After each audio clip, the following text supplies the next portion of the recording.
नमस्कार, आप देख रहे हैं यूपी मांगे उत्तर। आपके साथ मैं हूं प्रिया सिंह। देश में एक बार फिर यूनिफॉर्म सिविल कोड पर बहस शुरू हो चुकी है। दरअसल विधि आयोग ने यूसीसी को लेकर के केंद्र द्वारा गठित 22वें विधि आयोग ने आम लोग और मान्यता प्राप्त धर्मों से राय लेना शुरू कर दिया है। विधि आयोग ने देशवासियों को यूसीसी पर अपने विचार रखने के लिए 30 दिन का समय दिया है।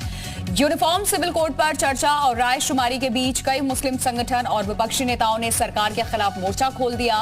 विपक्ष ने सरकार पर आरोप लगाए हैं कि सरकार देश में ध्रुवीकरण चाहती है और इसीलिए ऐसे मुद्दों को हवा भी दे रही है। तो मुस्लिम धर्मगुरुओं ने भी विपक्षी दलों के सुर में सुर मिलाते हुए कहा है कि संविधान उन्हें धार्मिक स्वतंत्रता से जीने की आजादी देता है। सरकार यूनिफॉर्म सिविल कोड पर चर्चा कर न सिर्फ मुस्लिमों के पर्सनल लॉ पर चोट कर रही है बल्कि संविधान का भी उल्लंघन कर रही है। विधि आयोग के नोटिफिकेशन के बाद देश वैचारिक तौर पर दो अब हिस्सों में बढ़ चुका है। एक वर्ग यूसीसी का समर्थन कर रहा है तो दूसरा वर्ग इसका विरोध कर रहा है। तो खास पैनल के साथ चर्चा की शुरुआत करेंगे, लेकिन सबसे पहले अपडेट रिपोर्ट आपको दिखाते हैं यूनिफॉर्म सिविल कोड पर।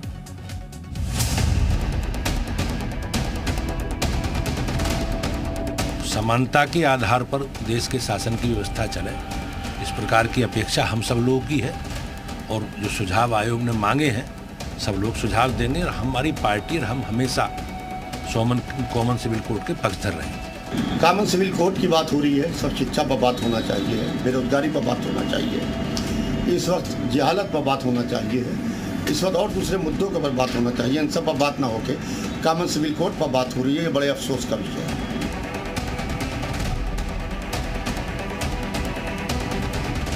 एक और जब भारतीय जनता पार्टी सभी को समानता के लिए नागरिक संहिता लागू कर रही है तो उसमें फिर काहे की आपत्ति है? सिर्फ मुसलमान ही इसके मुखालिफ नहीं है, सिर्फ मुसलमान ही के पर्सनल लॉज नहीं है, बल्कि जितनी भी रिलीजियस कम्युनिटीज़ हैं सबके अपने पर्सनल लॉज हैं और सब लोग अपने पर्सनल लॉज पर अमल नहीं कर पाएंगे।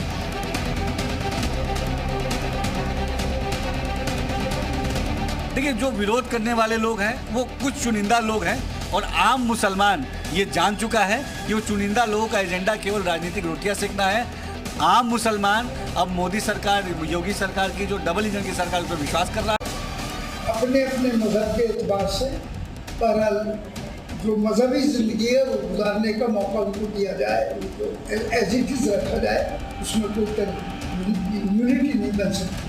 अगर आप मिला भी दें तो दिल नहीं मिलेंगे और काम दिल से होगा।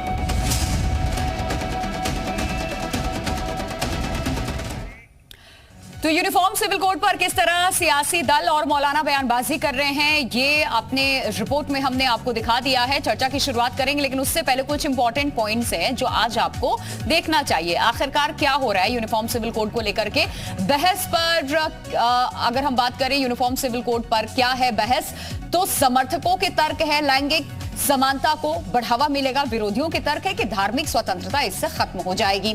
इसके अलावा धर्म आधारित भेदभाव कम होंगे, समर्थक ये कह रहे हैं। विरोधी कह रहे हैं कि सभी पर हिंदू कानून थोपा जाएगा अगर यूनिफॉर्म सिविल कोड आ जाता है तो। इसके अलावा आगे बढ़े तो फिर अब एक तर्क ये भी है कि कानूनी प्रणाली सरल इससे बनेगी।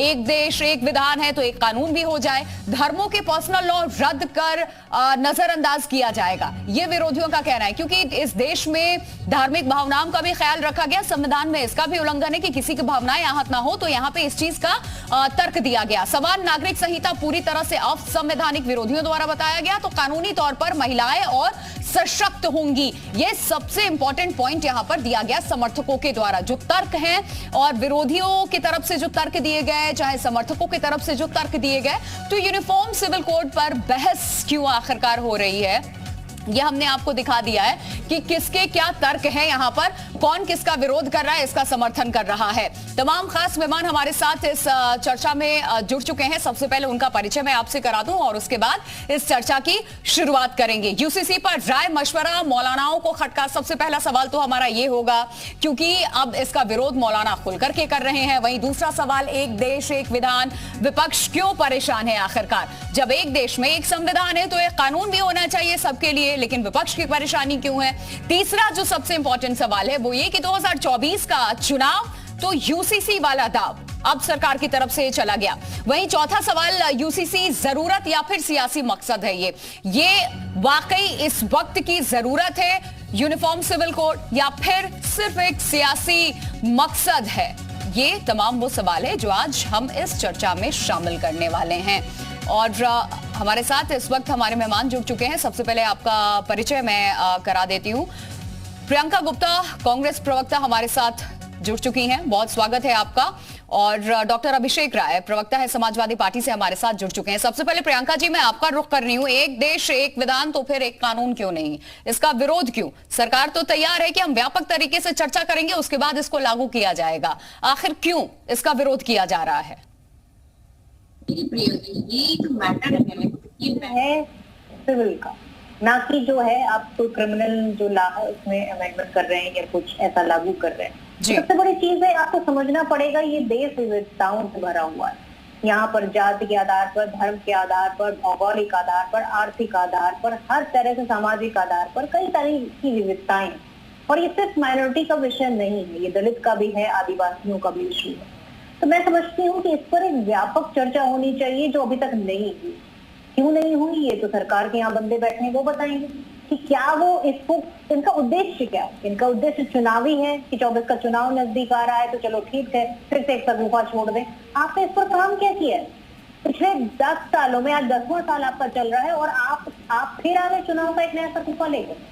आपका मकसद क्या है? सबसे पहले तो आप इसको क्लियर करिए, आप क्यों चाहते हैं इसको, और अगर चाहते हैं तो इसके पीछे जो अलग अलग राज्य हैं उनकी क्या स्थिति है, वो इसको किस नजरिए से देखते हैं, वहां के जो बुद्धिजीवी हैं वो इसको किस नजरिए से देखते हैं, क्या ये किसी का हक मारने वाली बात है। और आज सबसे बड़ी चीज है जहाँ पे लिव इन जैसे रिलेशनशिप को मान्यता मिल चुकी है, वहां आप किन चीजों को चेंजेस करना चाहते हैं। सबसे बड़ी चीज पर महिलाओं के अधिकारों की सुरक्षा होनी चाहिए। आज लिविंग में लड़कियां रह रही हैं, उनका मर्डर हो जा रहे हैं, इन सारी चीजों पर भी चिंतन विषय का, ये सबसे बड़ा एक चिंता का विषय है। मैं समझती हूँ अगर महिला के अधिकारों की बात की जाए, उसमें रिफॉर्म की बात की जाए, तो कांग्रेस पार्टी उसके साथ में, पर सिर्फ इसको चुनावी मुद्दे की तरह देखा जाए, एक विशेष जाति और धर्म के लोगों को दबाने की कोशिश की जाए या समाज को पोलराइज करने की कोशिश की जाए, तो कांग्रेस पार्टी कभी भी उसके साथ में नहीं खड़ी होगी।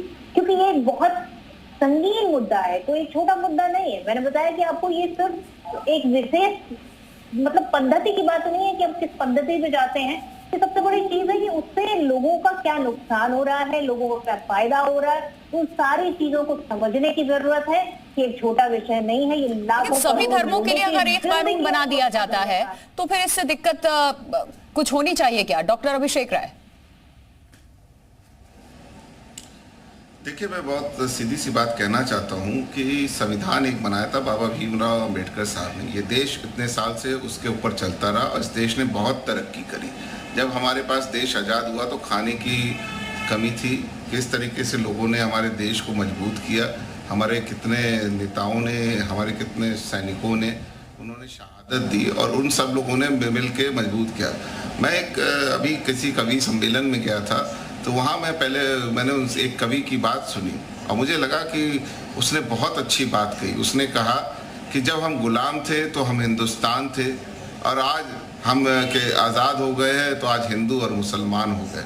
तो ये एक बहुत गलत बात है। इस देश को विभाजन की तरफ सरकार ले जाना चाहती है। इनको क्या मुझे एक चीज़ बताइए, इस समय देश सबसे ज़्यादा तंग किस चीज़ से? महंगाई से। क्या ये महंगाई कम कर पा रहे हैं? क्या ये बेरोजगारी कम कर पा रहे हैं? इस मुद्दे पे क्यों नहीं सरकार बोलती?